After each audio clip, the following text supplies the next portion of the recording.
All right. Hello, everybody. Going live here in just a few seconds.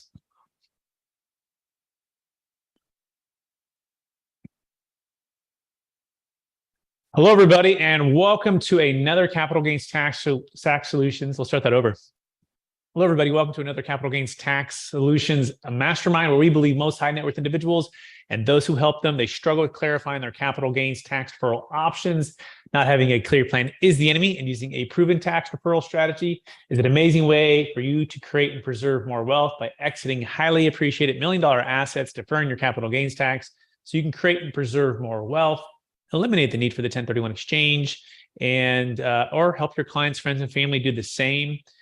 For those who know me, my name is Brett Swartz, and I am founder of Capital Gains Tax Solutions. I'm also a multifamily broker, real estate investment advisor. We love to help people invest in real estate, create wealth, cash flow, depreciation, all things tax law and cash flow. And every single Friday, we come here and we mastermind together. We talk about the biggest objections and challenges with a strategy such as the deferred sales trust, and we talk about real deals that are happening so that you can take action, be inspired, and learn along with us. We're celebrating our journey. We're still learning every single week, new intricacies of tax deferral and exit planning and wealth building.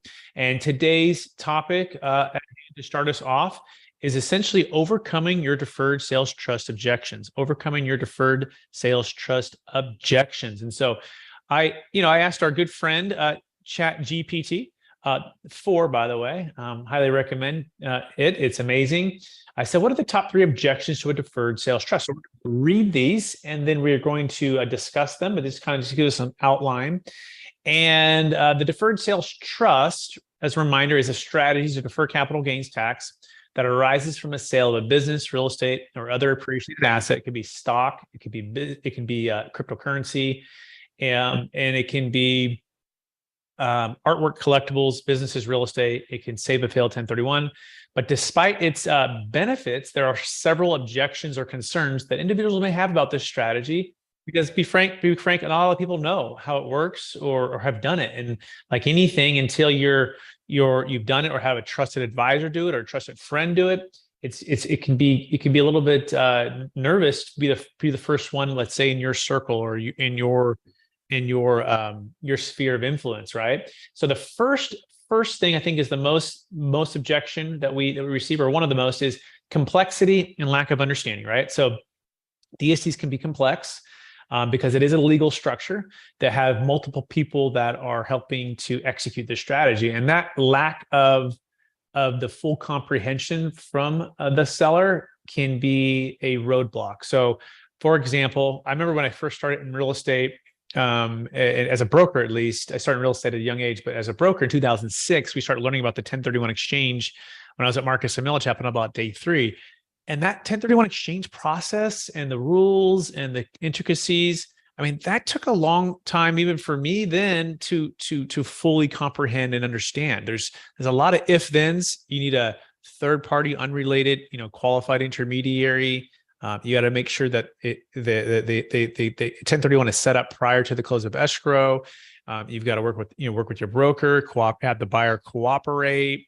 All of these different moving parts that are part of the complexity. Well, the deferred sales trust is likewise a lot of similarities there. And the biggest thing is with the 1031 exchange, there's about 5,000 companies out there that have made it a commodity, right? Meaning they know it. They like it, they trust it because they just see it so often. And I think that helps to, lower the emotional, nervousness that someone might have with the 1031 because they're seeing it, it's happening so often. So not all accountants, attorneys or financial advisors, or even commercial real estate brokers or luxury agents, they're not familiar with the deferred sales trust, right? In fact, they get it confused with the Delaware statutory trust. And so this legal confusion, the lack of understanding, also you add that there involves numerous parties, including a trust, including a trustee, that's our role, Capital Gains Tax Solutions, an installment sales agreement or a promissory note, also an investment manager or financial advisor, And so this misunderstanding or mishandling of the trust arrangement or how it's all set up can lead to tax consequences and unexpected painful tax that you weren't planning on paying. And so that complexity is definitely a number one objection. Number two, I would say, is the trustee control, not necessarily in any order. Certain clients have different feel or different objections at different ranges here. But the trustee control and management risk, right? So in a DST, the trustee has control over the assets. However, the funds don't move without your approval as the creditor or as the lender, right? And so as the trustee, it's our role is to be responsible for managing of the trust investments by working with and hiring a financial advisor, looking at real estate investments. Essentially, this trustee who's third party unrelated to you necessarily to make this work, it's shifting the unilateral control from you as the seller to working with the trustee, and your control is through as a lender, right? So it's a shift, and this shift away from you can create risk, especially if you don't know or like or trust the trustee, and or they don't have a track record, right, of performance either within real estate and working with other financial professionals.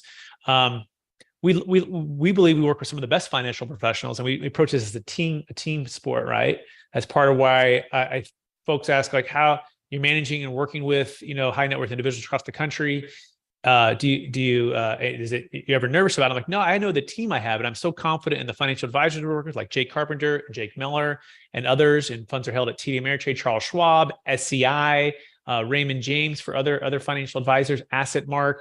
These are some of the largest financial institutions and securities investment advisors that we work with. And so all of that team approach is what creates, I think, the confidence. And so, however, for someone who hasn't either met the team and or worked with the structure, the lack of control can be uncomfortable, right? Which for those who are accustomed to managing their own assets, right, unilaterally, and at least managing the manager who manages the apartment complex, or if it was their business, they were the one in it every single day. So there's definitely a shift emotionally from unilateral control to a team approach. The next one I would say would be the regulatory and or legal risk. And so the IRS hasn't come out with like specifically sanctioning deferred sales trust, right? There hasn't been like IRS court case law. However, there have been audits, right? And that's what we stand on. Part of our confidence, thousands and thousands of transactions closed, close to almost 30 years, and over 24 audits, all no change, no finding audits. And that's what helps to bring a degree of certainty. But for those who are counting just on IRS case law, right, and or again, their CPA or someone else, feeling great about something they've never done before, this can create a barrier. Okay, so it's important to always consult with your CPA, and we invite your CPA into the conversation. Estate planning attorney, right, tax attorney if you have one. Work with us along with the creator of the structure, at law firm and CPA firm who created it, right? So we have the legal track record, and not only that, but also the lifetime audit defense, which is so important.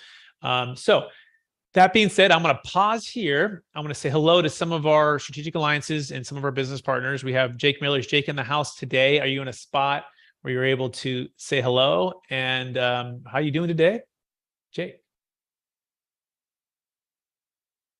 Jake Carpenter. We'll go to the next Jake until the other Jake is ready to go. Jake Carpenter, how are you doing today? I did see you there. You're looking good today. Happy Friday to you.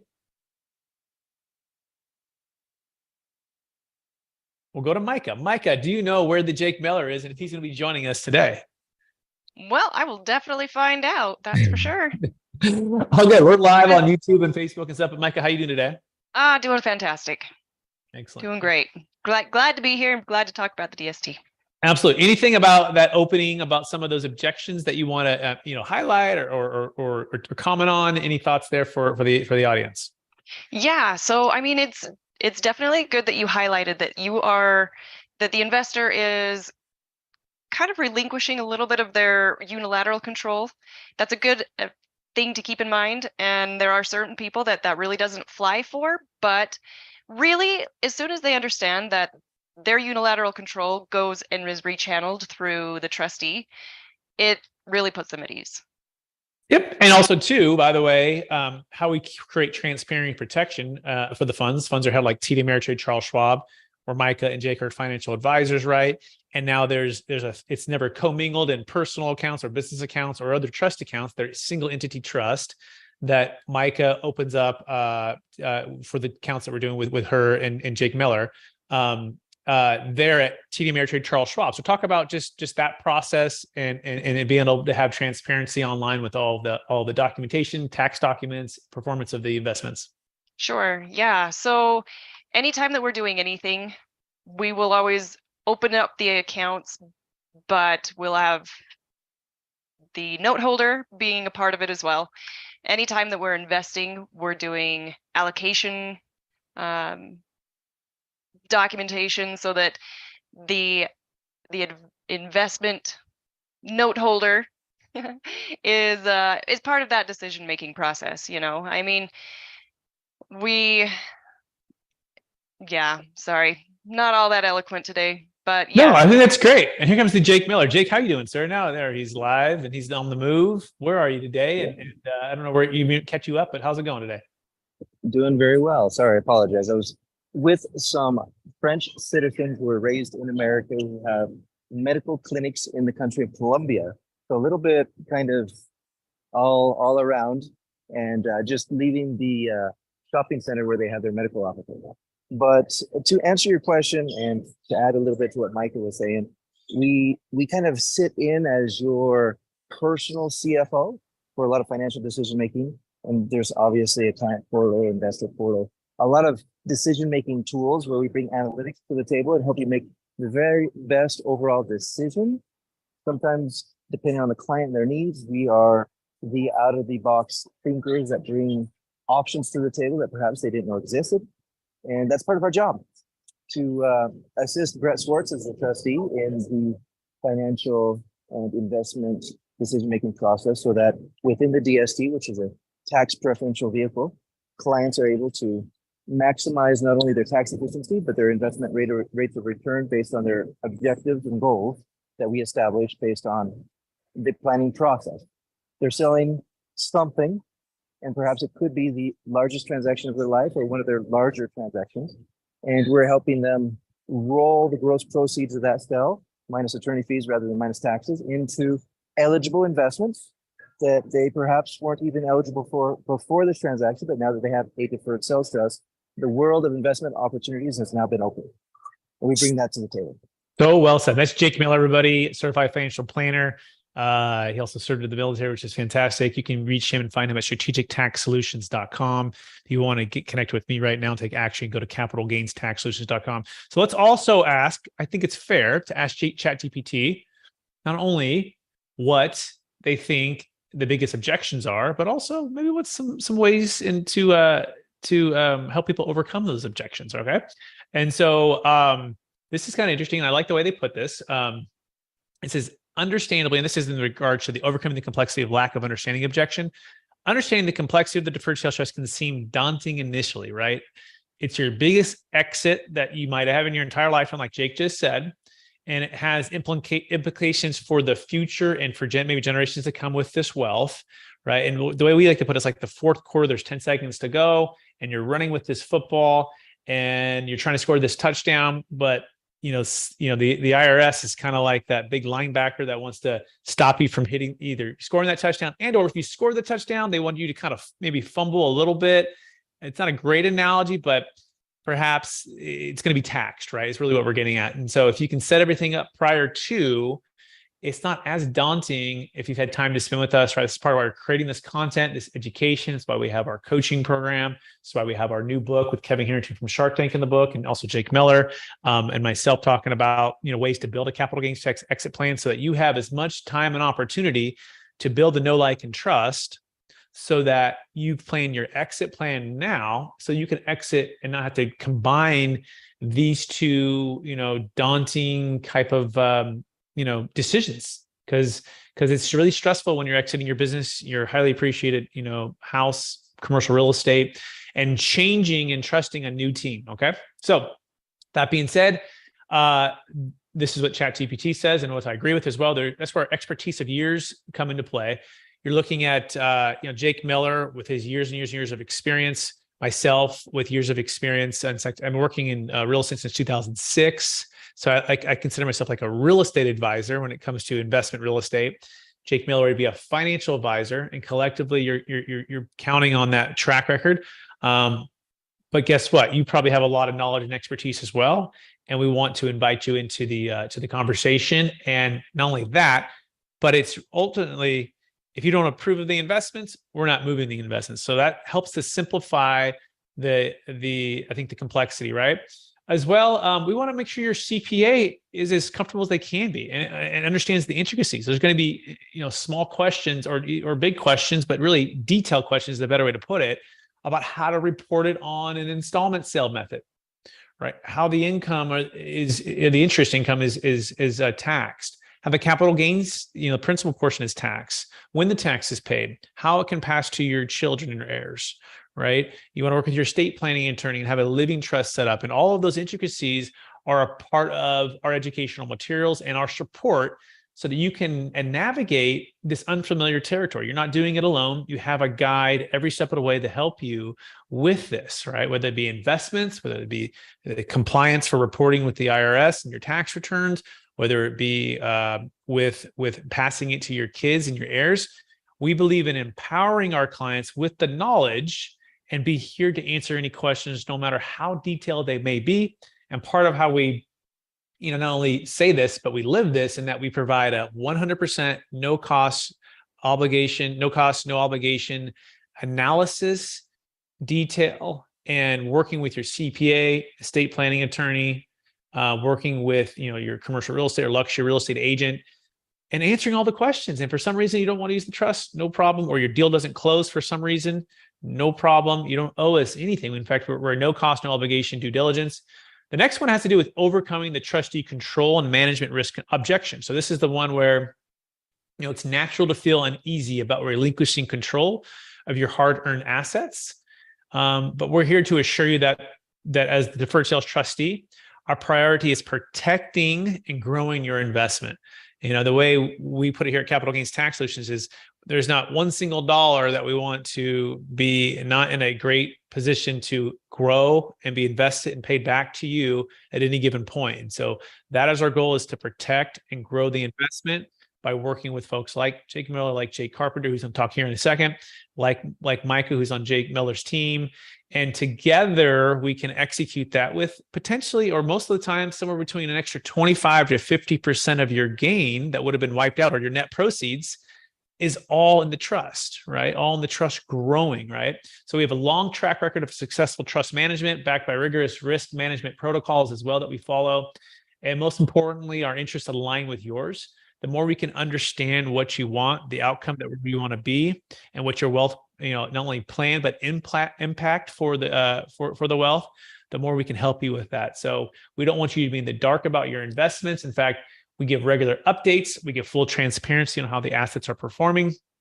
And while the deferred sales trustee has legal control, you maintain the influence on how the funds are invested. And that's so important. I'm going to pause here and bring in Jake Carpenter to see if he wants to add to or highlight any things I just said. Jake, what do you think about any of that I just said? Brett, the deferred sales trust is one of the most vetted tax deferral strategies on the planet. And, one of the biggest issues I've run into with with some of the clients that even we've worked with, Brett, is their professionals don't always feel like they may have the horsepower, or the knowledge, or the expertise to handle a transaction like this. And what they find is, and I want to tell to those of you out there that are watching this or listening to this, if you're selling a business, because this doesn't only apply to real estate like a 1031 exchange, but if you're selling a business, if you're selling a stock, if you're selling Bitcoin or any highly appreciated asset, and you want to defer the tax on that, the deferred sales trust has the ability to do that. But now if your advisor, who may not be comfortable handling that situation, do not stop your due diligence or not move forward with the consideration of the deferred sales trust because of that. And the reason why I'm saying that is because Brett and I have dealt with situations where their advisors really didn't understand, but we brought in our tax attorneys, our financial planners, our real estate specialty, our professional team to surround them and make sure they had the resources and the questions that they had answered to come alongside them and make sure that they did and were able to execute this transaction. While yes, it's complex, it is not new.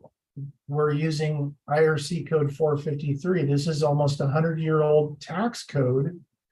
It's almost a 30-year strategy with thousands of closes and dozens of IRS audits. So we're not talking about snake oil here. We're talking about nothing more than an installment sale. And if your professional isn't comfortable with an installment sale, it's not hard for us to come along and make sure they have the information that they need to conduct these transactions. So that's what I would have to say. Fantastic, Jake. I absolutely love the way you put that. And, it reminds me of, I had 2 ACL surgeries done. I played basketball in college and I blew out my ACLs. And I remember walking into the surgeon's office. Well, even back before that, I was walking into my general practitioner's office and I had him I said, hey, I just, really hurt my knee over the weekend. I was playing basketball, came to a jump stop. It's totally swelled up, the worst pain. I heard and felt a pop. I've never experienced this before. I think it's probably my ACL. He's like, I did sports medicine as my focus, if you will, right? But he's practicing as a general practitioner, family doctor. Let me do the test. All right. He grabs my knee, Jake and Micah and Jake Miller and everyone else listening. And he grabs the knee and he does I don't know if you've ever seen the knee test for the ACL, where you sit on the table and he kind of just tests it and does the first one and he's like, kind of moving it and he goes, no, I don't think it's your ACL. And then he ties the knee and he actually yanks it sideways. And my MCL also had torn. And I was like screaming. I was like, wow, just the worst pain because he's actually like tearing it more. He's like, okay, your MCL is definitely hurt, right? But I don't think it's your ACL. So here's what I think, do the MCL brace thing, keep it straight for 3 weeks. Your MCL should be returned, but you should be back playing in about, 60 days or something like that. I was like, with physical therapy. I'm like, okay, that sounds pretty great. I'm all excited because I'm thinking, okay, my trusted family practitioner, he's a sports medicine, major or focus for his thing. And he's told me my ACL is good. I can be back on the court, by fall, because this happened in the early summer. Well, fast forward, I get a call from my brother. My brother's like, you know what, Brett? I know you went to that doctor, but I had a friend that had a different outcome with the same type of thing where they thought it was still good because they didn't get the MRI. They didn't push through and ask more questions and go through. And so the next time I went to him, I said, doctor, I know you did this, test, and I know you don't think my ACL is gone, but I just have heard some horror stories. Would you please just order the MRI? He goes, you're wasting your time. He's writing up the MRI. You're going to drive all the way down there. It's really expensive. You're just wasting your time. Your ACL is fine, but sure, if you really want to do that. So he writes it up. I'm like, yeah, just thank you, doctor. I go down there. Sure enough, get the MRI. Long story short, he calls me 2 weeks later and says, your ACL is completely ruptured. It's gone. Right. And so we went from a guy who was very confident not to get an MRI. I'm back in maybe 30, 60 days. And had I done that without pushing through the initial expertise of somebody, and I think that's where a lot of folks who are listening to this for the first time, their emotional and their trust has been built up with a family practitioner who's amazing at what he always did, but he wasn't a specialist in the ACL surgeries, right? In fact, the worst thing is the things you think right? That's when it's most dangerous for any of us, when we think we know, and rather than saying, I'm not sure, let's go find out, right? And so that is the approach I want to encourage you to do, is to not have that CPA or attorney or real estate professional stop you from pushing through. That doesn't mean you don't invite them to the conversation. Have them come on with us, with the CPA tax attorney who created the structure in the law firm, with financial planners and Jake Miller, Jake Carpenter, and myself, to go through this and find out, right? And at the end of the day, you say no, no problem. But we can tell you this, 9 out of 10 folks we've found will join us. And that CPA will be thanking you. That attorney will be thanking you because they start to send us referrals. And so that is something we want to encourage you to. No question's a bad question. Michael Jordan says it well. The only thing that you miss is 100% of the shots you don't take, you miss, right? So you've got to take a shot on the due diligence. You want to spend time and energy executing on the due diligence just as much as you're executing on the exit plan. All right, this leads into the last objection here. Overcoming the regulatory and legal risk objection, right? And while it's true that the DST operates in a complex regulatory environment, with capital gains tax solutions, with the law firm who created it, and with the financial advisors we work with, we all have a deep understanding of not only collectively as the tax law, but also the implementation of the strategy for numerous clients close to 30 years. Okay, like Jake Carpenter said, thousands of closes, close to 30 years, as well as the tax attorneys facing audits and overcoming all of those audits with no change, no finding.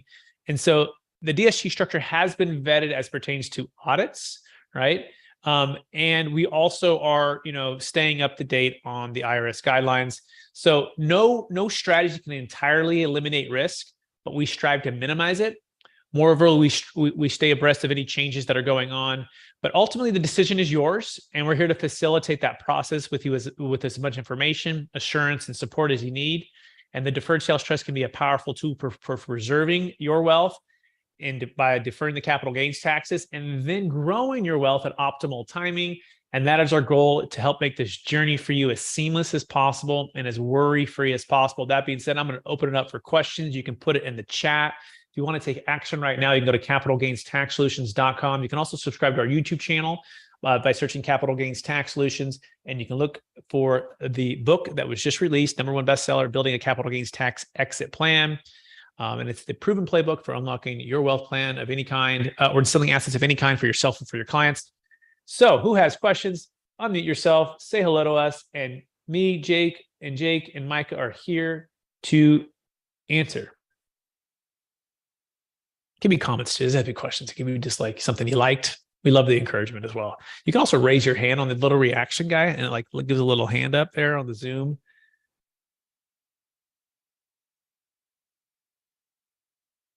Anybody, everybody, all at once. So Brett, if you don't mind, I think there's a couple statistics from my firm that might be beneficial just so that people know and understand a little bit of how we often work with clients. And I think it goes in line with some of the things that you mentioned there, in the sense that at Strategic Tax Solutions, 80% of the DST referrals that we receive are from CPAs or accountants. And so what does that mean? I mean, if your current CPA or accountant hasn't done 100 of these themselves, they may have heard about it, they may have received a training on it somewhere, they may have known or through a referral found that there's this thing, the DST, the Deferred Sales Trust, but they themselves have never implemented it. And so then they refer their client, and they're usually attending with their client meetings with people like us. And then maybe 5% comes from M&A attorneys or business general counsel attorneys. And so we work with all professionals. In fact, Brett, you and I have been in a boardroom with over 18 board members, owners of a medical clinic, discussing the Deferred Sales Trust. And so whether large or small, whether it's just your spouse or your entire team, we're more than willing to sit down and discuss the ins and outs of the Deferred Sales Trust and how, as experts on the topic, we can work with your professionals to make sure that all your questions are answered and all the I's are dotted and all the T's are crossed. And that's kind of a common thing that we do. We have an initial discussion, then we dive into the nuts and bolts with anyone who's relevant that you can bring to the table. Absolutely. And by the way, Jake is also being, I think, a little bit modest there too. Not only that, but he was actually chosen to be out of I think it was 10,000 CPA firms, the top 400 of those. And for exit planning, they chose Jake to help guide discussions on tax strategies for people who are exiting. And what the CPAs would do is they would every week or every month, they would show up with a new tax strategy that they would have Jake vet, research, poke holes in. And let's just say 95% of them were stuff that, were, let's just say out on the fringe or not proven, doesn't have a track record. And during that research, that's how Jake learned about the deferred sales trust as one of the ones that actually passed all of the initial research and testing, right? And having the track record with the, I guess, evidence-based CPA, tax attorney, audits in all of the things, and just making sense of what it is. And so hopefully that gives you some good confidence. By the way, you can learn more about Jake Miller. We're going to strategictaxsolutions.com. And it looks like we have a question here. And so I'm going to have Micah ask the question, and then we will dive in. Go ahead, Micah. What question do we have? Yeah, so Melissa wanted to know, because in her situation, she has 4 different properties, trying to find out when they can be sold or what the minimum amounts is as far as being able to kind of plan out the sale of these properties. Great question. Yeah, you want to start, Micah? Why don't you start, and then I'll have Jake Carpenter fill in any gaps there. Absolutely. So I was going to say that there are, we would want to make sure that we are understanding the base. We want to know how much debt is on the properties, if any. We want to know the selling price. And also, since there are 4 properties, we want to know how soon do you think that, obviously you don't have a crystal ball, but we would need it to be the proceeds to at least be $1 million to qualify for a DST. That could be 1 or 2 properties if they combine go to $1 million.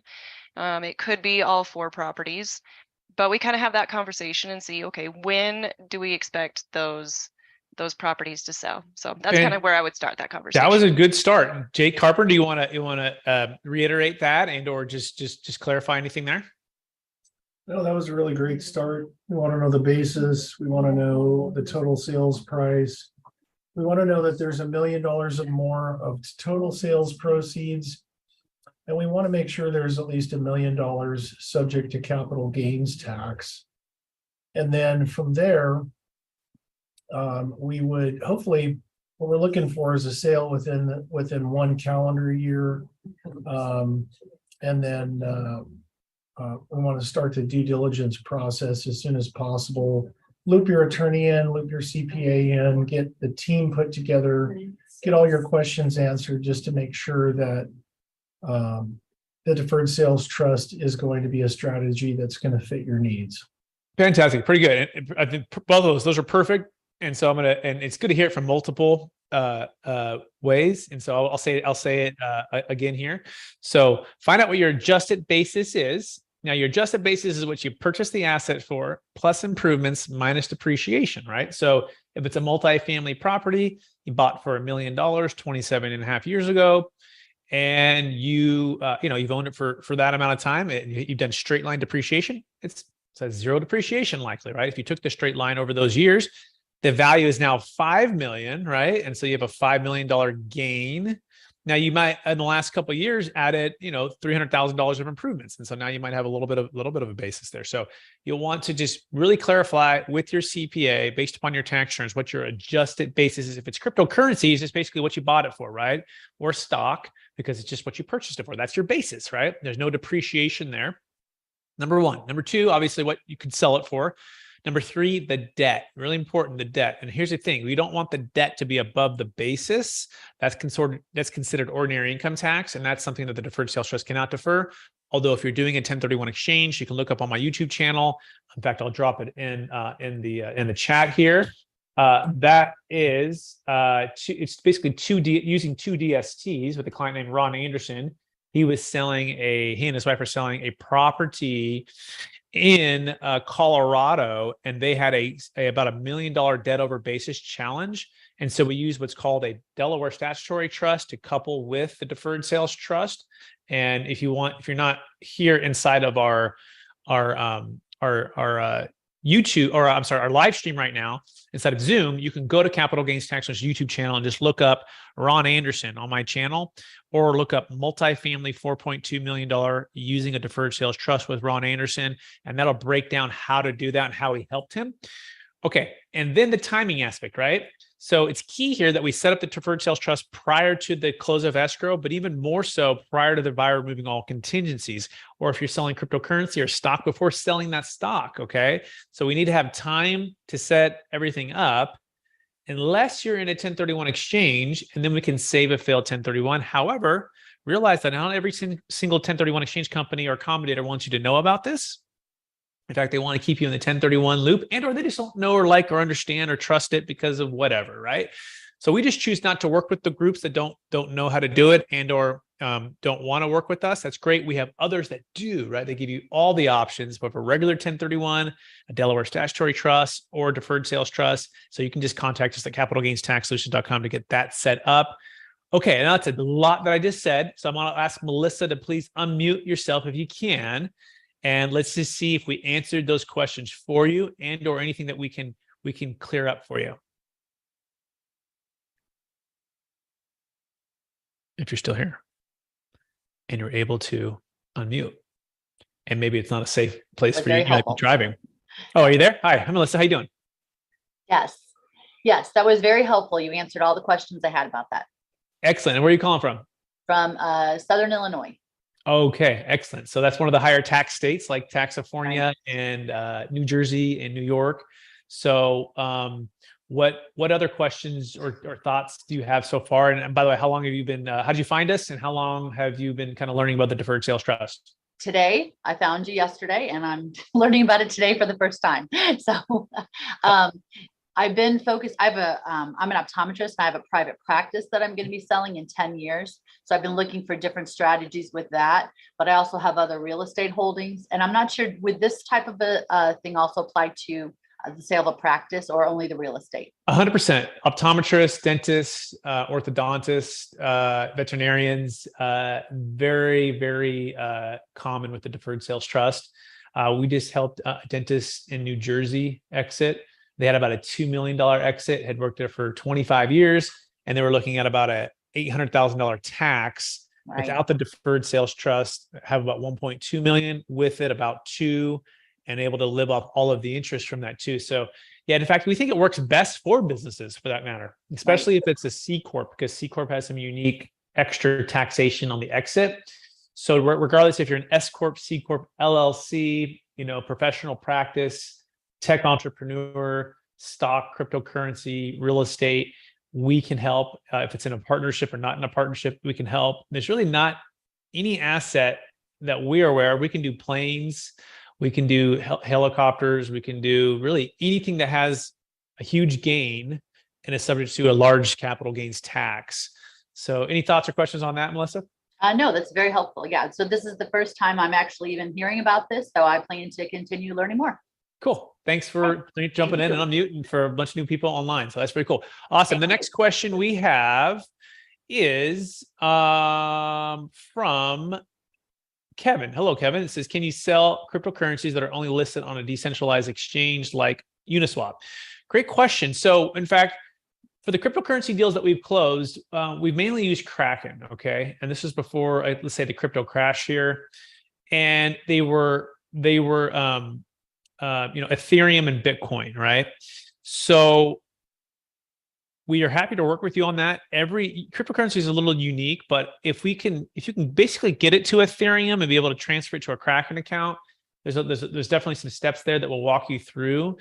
But whether it's decentralized or centralized exchanges, we just have to ultimately get to this centralized exchange through swaps, but we'd have to set up the trust prior to any of those trades or exits happening. So it's definitely going to depend, Kevin, on your unique, holdings and where you're at.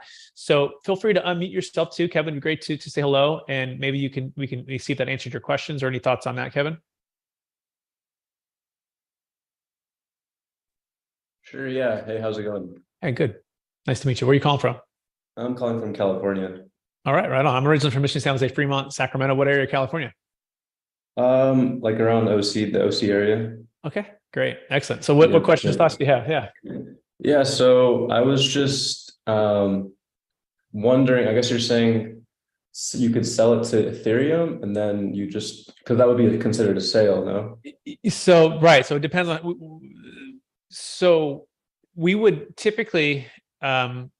for the decentralized, before you get it to Ethereum, we would already have sold that altcoin or the decentralized coin to the trust. Okay. And so when it swaps to Ethereum, technically it's already been sold. So the trust has already established a new basis. So let's just say you have $1 million of a decentralized coin that can be moved to Ethereum, right? Or converted to Ethereum. We would have already sold that $1 million coin to the trust, and then just to get it to cash, we got to go to Ethereum, and then to Ethereum, like at a Kraken, for example, we would go to cash. So but this all depends on your unique circumstances, and we were happy to sit down with you and go through it. Does that kind of answer your question so far, though, Kevin? Right. So what I'm getting is, as long as you could drop in basically any cryptocurrency to the trust. So it all depends. So get with us afterwards, and we want to go Okay. through it with you. And it's all no cost, no obligation, right? We can set up a time. You can go to capitalgainstaxsolutions.com, set up a one-on-one consultation with myself or one of my team members, and then we can walk you through that in detail. So I don't want to give a blanket statement here, right? But it's because we haven't done with all of them yet, right? And there's cryptocurrencies a lot, right? But that's how I envision it with those that we've worked for the decentralized. We haven't closed a decentralized one yet, but we are actually in the process of multiple ones right now. So, but let's sit down and go through it. Okay, Kevin? Sounds good. Thank you. And Brett, kind of a timely question. We have another mutual client that has a large holding in XRP, and they just had a settlement with AGI. And so well worth the wait, says the client, as in the next 2 or 3 months, it'll likely be time to liquidate. He has a similar situation, and it's not probably Kevin's situation, but essentially he is able to move some of his tokens, not just XRP, but other things, from a decentralized to a Coinbase account. And then that Coinbase account can be held inside of either an LLC that's owned by the trust or the trust itself. And so a lot of those types of movements, sometimes we use the word sell, sometimes we use the word transfer, sometimes we say move, relatively based on what state you're in. That means different things when I say state of the country. But essentially we help provide that legal advice from an entity standpoint to ensure that when you do liquidate one of these tokens or crypto coin, whatever, that you do it in such a way that could be supported by our legal team and defended in court based on the tax deferral that we're recommending, that we're creating for you. And so I just wanted to add that, kind of the same thing you said, Brett, but in other words, and a real life example that's playing out right now. Very well said, Jake. Absolutely. And that's the key here, kind of back to the opening monologue, if you will. We're going to be here for you every step of the way. And a lot of this all depends. It's not like a boilerplate, living trust or 1031, where it's just like the same thing every time. There's definitely more complexity and more moving parts. It's part of why we get paid to do what we do. It's also part of why this isn't as well known, because it does take, I think a lot of hours. I have over 10,000 hours with this now with the tax attorney.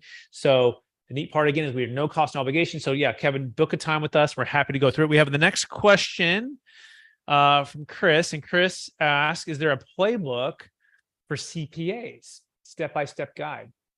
He says, I had a DST fall through with another vendor because I didn't have a full review and understanding of the steps involved, and that limited my ability to quarterback the process. Chris, that's a great question.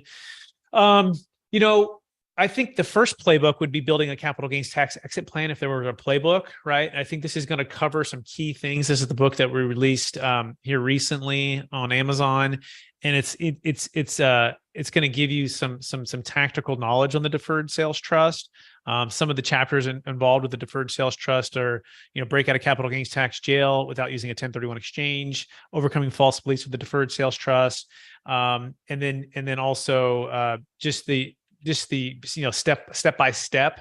So this is a great book to take a look at. We also have, of course, our YouTube channel that has step by step breakdown. I have playlist after playlist after playlist with client deal stories, with 1031 exchanges versus the DST, deferred sales trust versus the other DST.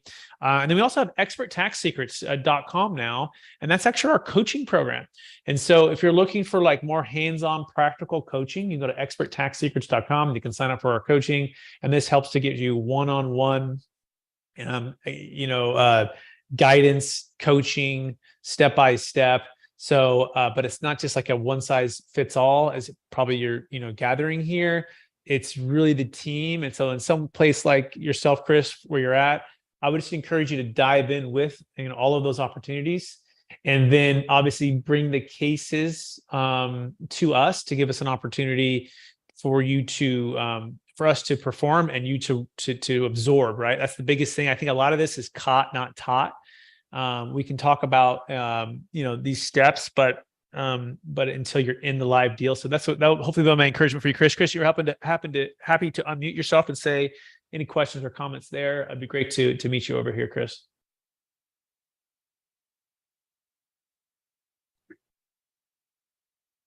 And that's okay too. Hey, Brett. Oh, you are. All right. No, this is Tyler. It says the team, but this is Tyler. I'm Chris's business partner. Hey, Tyler. Nice to meet you. Where are you calling from? I'm in Nashville, Tennessee. All right. Good to meet you, Tyler. Yeah, good to meet you too.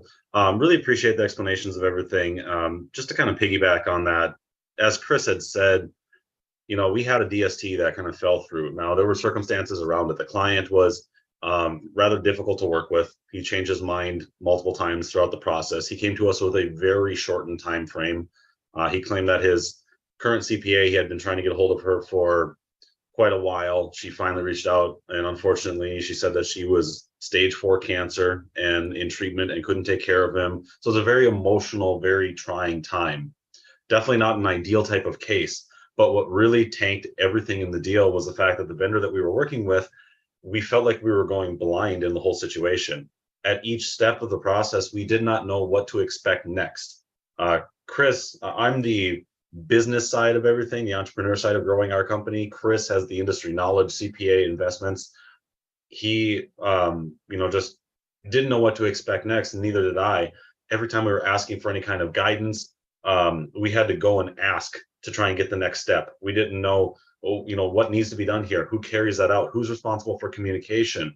Oh, there was paperwork sent to our end client that he was supposed to sign. We didn't even know it was sent to him. Why did we not get notice of that? He's communicating to us because we were front line, but yet we're trying to go in between without any knowledge of what, is going on. So what we're looking for really is confidence in not only just the process itself, because, as you said, a lot of it is go through as you do, but knowing that there is effective communication and proactive on everybody's part, and that you as the vendor will let us know every step of the way what exactly is going on, what is the expected time frame, what is the purpose of what's going on, so we can effectively communicate with our client, because they're obviously going to look to us for first communication since they have a relationship with us. So yeah, it sounds like you're. Oh, go ahead, Jake. I was just going to add not only confidence and trust in the strategy, but also confidence and trust in the team. That's what I'm hearing. Yeah, absolutely. I think that's exactly right. Right. Yeah. It sounds like you've had a poor experience, Tyler, on the implementation and the execution of the actual transaction, not just knowing what it does or what it can do, but the execution. And so part of what Correct. we've done and we've learned over the years is that if the same person who's talking to you about it is the same person doing all the transaction coordination, it can become very inefficient. Let's just say things can fall through the cracks. We've implemented, we have an entire team, actually, multiple team members who do the transaction coordination. That's all they do. We call it, basically the pre and post close transaction coordination. And the key here is we work on what's called like a Six Sigma. If you've heard of that before, continuous improvement. We use something called Smartsheet deal system, where our processing, it's like on steroids, like a Google Drive folder, that step by step checklist workflow that you as the advisor get access to. Of course, the client does. And all they do is simply go to all the parties involved and say, hey, this is missing. Now it's time for this. Now it's time for that. Here's what we're going to need for the entire process. And it lays it all out.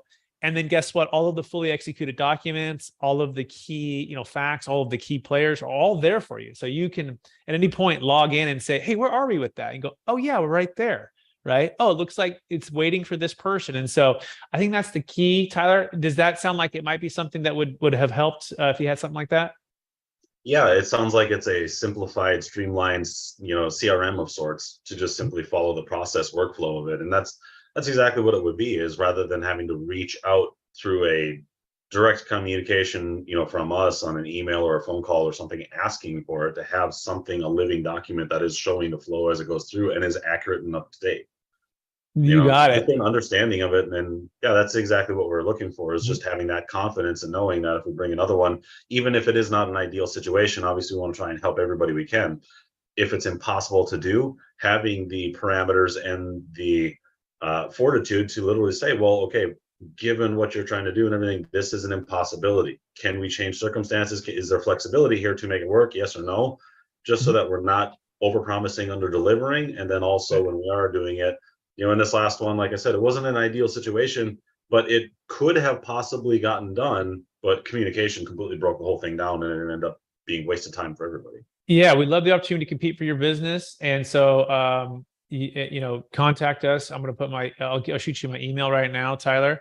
And let's get together next week to kind of brainstorm on ways to work together, if that sounds good to you. Yeah, I appreciate that. Thank you.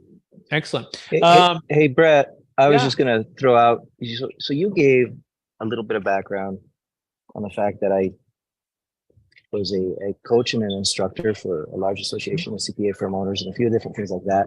You told a really good part of the story of how I was vetting other strategies and I found the DST. One part that you missed was the fact that I had found the Deferred Sales Trust with 3 other trustees before I met you. And I had a similar experience to Tyler, to where we had some clients and things just didn't go through because the trustees, which I guess the moral of the story is not all trustees are created equal, but the trustees that I was using were terrible to communicate with. And they would, tell me to talk to their secretary and just things that were really annoying. And communication was the biggest breakdown. And essentially the clients didn't go with the strategy because it was too difficult to implement. And so just as a little teeny tiny testimonial and the reason why I show up every Friday to assist Brett Sports with these calls is simply because he is a very dynamic trustee. He's an individual who actually responds. You will have his cell phone number, be able to text him, as well as he has a team of individuals that help with the implementation, and he's not just a one-man band. So just saying that out loud, that's the reason why we've partnered with Brett Swartz for all things Deferred Sales Trust, simply because we can trust in him that our clients will be well taken care of throughout the entire process, not just implementation, not just setup, but ongoing service and maintenance throughout the life of the trust. Jay, thank you so much for your kind words. That means the world to me. I appreciate that. We're wrapping it up here. We're down to the wire. So I want to encourage you guys and gals who are listening or watching this to take action now. Take action with the inspiration and the education that we've provided this today, and join us. We want to invite you to come into the community and get to know us even more. There's some live events I want to invite you to. One of them is in South Florida, Fort Lauderdale. In about 2 weeks, I'll be speaking. It's called Capital Titans, and essentially it's 20 people who've helped raise $100 million. And so I'll be speaking on stage there, which is pretty cool, with a lot of successful, wealthy, and smart people who help other people. So you can come there if you're in South Florida. I'd love to have you there. It's a one-day event. And then number 2, you can go and check out in November. It's a Family Wealth Legacy event coming up, where I'll be speaking on a breakout session with DLP Capital, one of our #1 strategic alliances. That's in November in Ponte Vedra Beach. Where there's probably 150, 250 people with not only themselves, but also their families, teaching how to pass in a great way, generational wealth. And so people like John Maxwell speak at these events, people like the guy who wrote the Halftime book. And of course, Don Winter, the founder of DLP Capital. People like Chet Holmes' daughter, Amanda Holmes, spoke at the last one. So if you're interested at all and hanging out with us, that is in November. That being said, if you want to get in contact with me, go to capitalgainstaxsolutions.com. We can schedule a time. Jake Miller, if people want to get in touch with you, where can they find you? They can go to strategictaxsolutions.com, as well as we have an 800 number, 800-773-1848, as well as alphamarktax.com as well. Excellent. And Jake Carpenter, if people want to find and connect with you, where can they find you? He had to jump off a little early. Oh, I still see him But there, he- but maybe he's frozen there. Jake Carpenter, are you still there? Or maybe it's just I'm gonna have to jump off here, but best thing to do is to give me a call at 509-396-5292 or email us at jake@carpenter.capital. Thanks, Perfect. everyone. Awesome. Thanks, Jake. Thanks, Micah. And Micah's with Jake Miller, by the way, the significant other, as well as extraordinaire in all things to run the business there. So check. You can find her there. Thank you so much, everybody. And we will talk to you again next week. And that's